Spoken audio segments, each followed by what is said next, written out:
Στο δάσος όπου τα ψηλά δέντρα λυκνίζονται, ο Μόμπα και ο Νίκου πήγαν να παίξουν. Η τζάκετ του Μόμπα ήταν νερό-μπλε και του Νίκου ήταν μοβ καινούρια. Κι άφηρε ένα σνακ και ένα υπνοσακό με ένα χάρτη και μια πηξίδα στην πλάτη του Μόμπα. Τα πουλιά, η πανδιά και οι σκιούροι χαιρετούσαν. Ήταν μια κατασκήνωση που λαχταρούσαν για καιρό. Φως της φωτιάς και αφρός μαρσμέλοου, ιστορίες και τραγούδια δεν χορταίνουμε. Μικρές πεζοπορίες και ουρανός τόσο πλατής, με το Μόμπα και τον Νίκου πάντα δίπλα σου. Χόρεψε σαν δεινόσαυρος, γάβησε σαν κουτάβι. Ας ψήσουμε τα μαρσμέλο κι ας τα φάμε.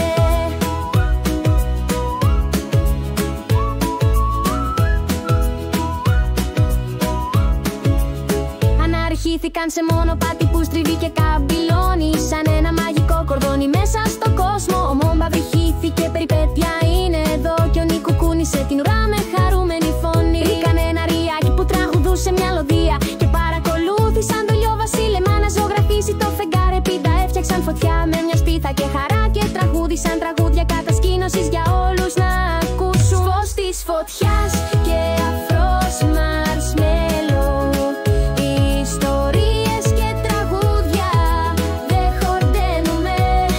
Μικρές πεζοπορίες και ουρανός τόσο πλατής, με το Μόμπα και τον Νίκου πάντα δίπλα σου. Πήγα σαν κουτάβι, πάτησε σαν δεινόσαυρος κάτω από τα αστέρια, όπου λαμπουμ οι πηγολαμπίδες. Τότε ήρθαν ιστορίες γελίες και φωτεινές, ιστορίες για δράκους και υπότες με φακούς.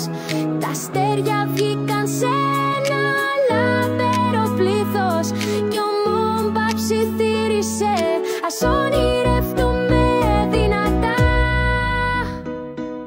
Ξάπλωσαν σε κούβερτες μαλάκες και ζεστές, ο Νίκου αγκάλιασε το Μόμπα με ύπνοση. Το φεγγάρι έστειλε ένα μάτι από βελούδινο ουρανό, ενώ οι κουβάγιες τραγουδούσαν ανορίσματα πετώντας. Φως της φωτιάς